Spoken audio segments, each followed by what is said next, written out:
ద్రుపద మహారాజు పద్మవ్యూహాన్ని నాడు మా అగ్రజులు ఛేదించారు పుత్ర.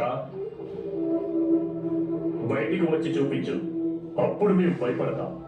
మా తండ్రి గారు ఎలాగో నాకు అది నేర్పిస్తారు, కానీ పెద్ద తండ్రి గారికి ఎవరు నేర్పిస్తారు?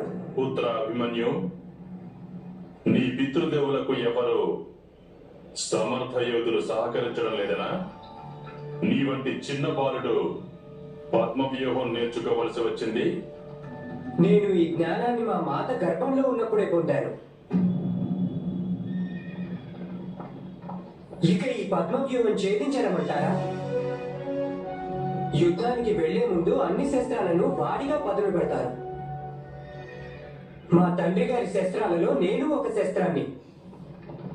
పెద్ద తండ్రి దుర్యోధన